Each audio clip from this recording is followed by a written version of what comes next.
राम और सीता की कहानी भारत की संस्कृति का अभिन्न हिस्सा है, जिसे सबसे पहले ऋषि वाल्मीकि ने रामायण में लिखा। राम अयोध्या के राजा दशरथ और रानी कौशल्या के पुत्र थे।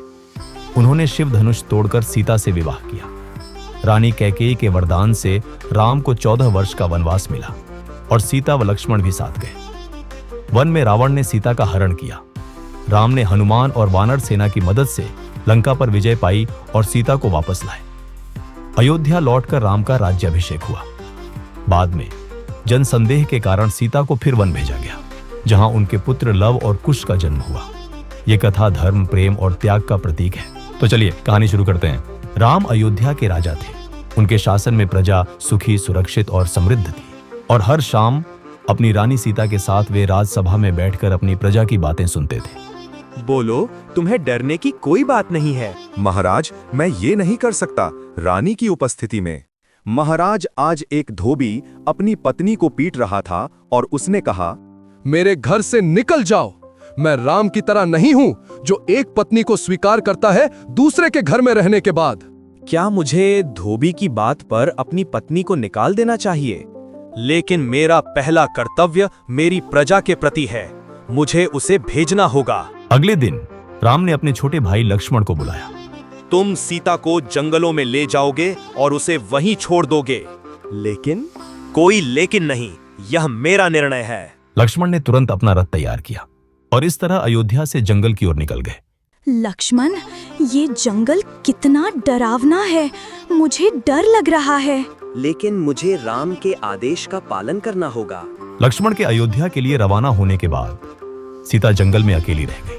तभी अचानक एक विशाल सांप उनके सामने प्रकट हुआ। बचाओ, बचाओ, मैं कहाँ जाऊँ? चिंता मत करो मेरे बच्चे, ये जानवर मेरे आश्रम के हैं। महर्षि वाल्मीकि, आप हैं? तभी महर्षि वाल्मीकि वहां आए और उन्होंने सीता को अपने आश्रम ले जाने का प्रस्ताव दिया। तुम यहाँ रहोगी, कुछ भी तुम्हें तंग नहीं करेगा। वाल्मीकि का आश्रम सीता का शरण स्थल बन गया। यहाँ रहकर सीता को 2 जुड़वा पुत्रों का वरदान मिला। समय बीतने के साथ सीता के जुड़वा बेटे लव और कुश बड़े हुए। लव बेटा, कुश कहाँ है? यहाँ हूँ माँ, इस हिरन के कान पकड़ रहा हूँ। लेकिन महर्षि ने तुम्हें सिखाया है कि जानवरों के साथ जालिमी मत करो। लेकिन ये हिरन ही मेरे साथ ही जालिमी कर रहा था। महर्षि वाल्मीकि ने निजी तौर पर लव और कुश की शिक्षा पर ध्यान दिया। उन्होंने लव और कुश को अस्त्र शस्त्र का उपयोग भी सिखाया। पूरे बल से खींचो, फिर तीर छोड़ दो। लव और कुश रोज वाल्मीकि द्वारा सिखाई गई शिक्षा का अभ्यास करते थे। ये क्या है? क्या तुम दोनों एक दूसरे को मारना चाहते हो? बिल्कुल नहीं माँ, हम अभ्यास कर रहे हैं कि कैसे एक दूसरे के तीरों को रोकना है। चलो, अब खाने का समय हो गया है। वाल्मीकि ने उन्हें रामायण की कथा सुनाई कि कैसे राम ने भगवान शिव का धनुष तोड़ा और वैदेही सीता से विवाह किया। एक दिन जब राम एक हिरन के पीछे गए, रावण ने वैदेही का अपहरण कर लिया। कैकेयी ने राम को 14 साल के लिए जंगल में भेज दिया। मैं अपने पिताजी के वचन को निभाने जंगल जा रहा हूँ। मैं तुम्हारे साथ आना चाहती हूँ। युद्ध में रावण राम द्वारा मारा गया। राम की जय हो। 14 साल वनवास बिताने के बाद राम अयोध्या लौटे और उनका राज तिलक हुआ। लेकिन एक दिन एक धोबी की बात पर राम ने वैदेही को वनवास दे दिया। बेचारी वैदेही, राम वाकई जालिम थे। हर दिन वे युद्ध कला का अभ्यास करते थे। वे वैदेही के बारे में भी बातें किया करते थे। मैं सोचता हूँ कि वैदेही का क्या हुआ? अगर कभी हम उसे मिले तो उसे आश्रम ले आएंगे। उन्हें एहसास नहीं था कि वैदेही कोई और नहीं, बल्कि सीता उनकी अपनी माता ही थी। इसी बीच अयोध्या में राम अश्वमेध यज्ञ की तैयारी करने लगे। लोग उसके राजमहल से गुजरते हुए, राजा राम अब विश्व विजेता बन जाएंगे। सबको यज्ञ में आमंत्रित किया गया है। महर्षि विश्वामित्र और वशिष्ठ के साथ रहने वाले महान सगे नारदा भी यहाँ हैं। आसपास के सभी राजा अपनी सेनाओं के साथ आए। इन सेनाओं का यज्ञ से क्या लेना देना? वे बस राजा राम को देखने आए हैं और जरूरत पड़ी तो राम की तरफ से लड़ने के लिए भी तैयार हैं। यज्ञशाला को सजाया गया। तैयारियां अब पूरी हो चुकी थी, लेकिन नारद को विश्वामित्र से कुछ कहना था। राम कैसे यज्ञ कर सकते हैं अपनी पत्नी सीता के बिना? उन्हें सीता की सोने की मूर्ति का इस्तेमाल करना होगा। यज्ञ के लिए एक सफेद घोड़ा तैयार किया गया। घोड़ा शानदार है। क्या शानदार व्यवस्था है। सिर्फ सीता की गैर मौजूदगी की कमी है। सीता का जिक्र सुनकर राम सोच में पड़ गए। क्या मुझे लक्ष्मण को सीता को ढूंढने के लिए भेजना चाहिए? नहीं, ये मेरे लोगों को पसंद नहीं आएगा। सोने की मूर्ति का उपयोग करना होगा। स्वाहा। विश्वामित्र ने घोड़े पर सांस्कृतिक सोने का कवच बांधा। घोड़ा फिर छोड़ दिया गया और सेना उसके पीछे पीछे चल पड़ी। फिर घोड़ा एक राजा के क्षेत्र में दाखिल हुआ। हम क्या करें मेरे मंत्री जी? हम कुछ नहीं कर सकते, हम बहुत कमजोर हैं। रावण भी राम का मुकाबला नहीं कर पाया था। कई राजाओं ने बिना लड़ाई किए राम की सर्वोच्चता स्वीकार कर ली। कोई घोड़े को नहीं रोकता। कौन है जो इस सेना से लड़ेगा? लव और कुश ने घोड़े को दूर से देखा। कुश, चल उस घोड़े को पकड़ते हैं। लव, इसको देखो, इसमें लिखा हुआ है जो कोई भी इस घोड़े को पकड़ेगा उसे लड़ना होगा। लव और कुश ने घोड़े को एक पेड़ से बांध दिया। राम का एक सैनिक उनके पास आया। बच्चों, वो घोड़ा मुझे वापस दो। भीख मांगने पर तुम्हें शर्म आनी चाहिए। और एक भयानक लड़ाई शुरू हुई। सिपाहियों में से एक शत्रुघ्न के पास भाग कर गया। हुजूर, वो 2 बच्चे लाजवाब हैं। उन्होंने हमें बेवकूफ बना दिया। मैं उन्हें सिखाता हूँ कि कैसे पेश आना है। शत्रुघ्न लव और कुश की तरफ अपने रथ से गए। ये अपने रथ पर बहुत मगन है। उसे दिखाते हैं। लव, पहिए पर निशाना लगाओ। ये लो। बस एक तीर ने उसका काम पूरा कर दिया। शत्रुघ्न के गिरते ही राम की सेना भटक कर भाग निकल पड़ी। मेरा एक जूता खो गया है। मेरी तलवार खो गई। कुछ सिपाही राम के पास गए। राम की जय हो। 2 छोटे बच्चे, बस 2। हाँ हाँ हुजूर, उन्होंने उसे अपने रथ से गिरा दिया।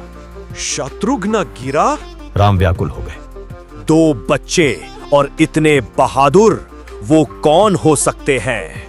तुम संभालो लक्ष्मण, जाकर उन बच्चों को पकड़ो। मैं तुरंत जाता हूँ। लक्ष्मण सेना के साथ आगे बढ़े। लक्ष्मण सोच में डूब गए। 2 छोटे बच्चे राम के खिलाफ? अभी चले जाओ बच्चों। लव, तुम घोड़े के पास रहो, मैं इसे निपट लूंगा। क्या तुम जीना नहीं चाहते लड़के? तुम अपनी जान की दुआ मांगो। और कुश ने एक तीर चलाया जिसने लक्ष्मण का शस्त्र उड़ाकर फेंक दिया। सिपाही आपस में फुसफुसाने लगे। उनके तीर जादू की तरह उड़ते हैं। क्या हम उनके साथ दोस्ती कर लें? कुश और लक्ष्मण एक जबरदस्त लड़ाई में उलझे। लड़ाई में कुश घायल हो गया। गुस्से से भरे लव ने लक्ष्मण को चुनौती देने के लिए ललकारा। मैं तुम्हें जीने नहीं दूंगा जो तुमने कुश के साथ किया। लव ने अपना बदला ले लिया। लक्ष्मण बेहोश हो गए। जान बचाकर भागो, लक्ष्मण गिर गए हैं। राम को जब यह खबर मिली तो वे बहुत परेशान हो गए। अब भरत, तुम्हें वानर सेना के साथ जाना होगा। और वानर सेना लड़ाई की तैयारी करने लगी। हनुमान भी भरत के साथ थे। तुरंत एक तीर ने हनुमान की गदा पर वार किया। ये बच्चे मारने के लायक हैं। वानर सेना और लवकुश के बीच युद्ध हुआ, लेकिन वानर सेना कुछ काम न आई। भरत भी लवकुश का सामना न कर पाए। हे राम, माफ कर दीजिए, पर हम उनका मुकाबला नहीं कर पाए। हिम्मत मत हारो हनुमान, मैं खुद आ रहा हूँ। राम अपनी भारी सेना लेकर चले। राम ने बच्चों के बारे में जानने का फैसला किया। तुम्हारे माता पिता कौन हैं? हमें अपने पिता के बारे में नहीं पता, लेकिन सीता हमारी माँ है। बच्चों को अपने पिता का पता न होते हुए भी राम ने उन्हें पहचान लिया। उसका धनुष उसके हाथ से छूट गया। तुम सीता के। देखो, वो बेहोश हो रहा है, और सिर्फ हमारी बात सुनकर। फिर लव और कुश वानर सेना से निपटने गए। उन्होंने हनुमान को घोड़े के पास बांध दिया। माँ हमारा पकड़ा हुआ बंदर देखकर खुश हो जाएगी। चलो उसका मुकुट उतार लेते हैं। घोड़ा और मुकुट लेकर लव और कुश अपनी माँ के पास पहुंचे। माँ, हम घर के लिए अनमोल चीजें ले आए हैं। सीता मुकुट देखकर पहचान गई कि यह राम का है। हे भगवान, नहीं, क्या तुमने उसे मार डाला? जैसे ही राम को होश आया, वाल्मीकि लव और कुश को उनसे मिलाने लाए। वो नहीं मरे हैं माँ, वो जिंदा हैं। रामायण की वैदेही कोई और नहीं बल्कि हमारी माँ है लव। ये लो तुम्हारे बेटे राम। उधर हनुमान अभी भी बंधा हुआ था। क्या तुम मुझे कभी नहीं छोड़ोगे बच्चों? लव और कुश ने उन्हें खोल दिया। मेरे साथ बोलो, श्री रामचंद्र की जय। वाल्मीकि सीता को आगे लाए और राम से बोले, तुम्हें सीता को अपने साथ वापस ले जाना होगा। महर्षि एक बार उसे भेजने के बाद मैं कैसे? सीता को यह बात बहुत बुरी लगी और वह अपना अपमान सह नहीं पाई।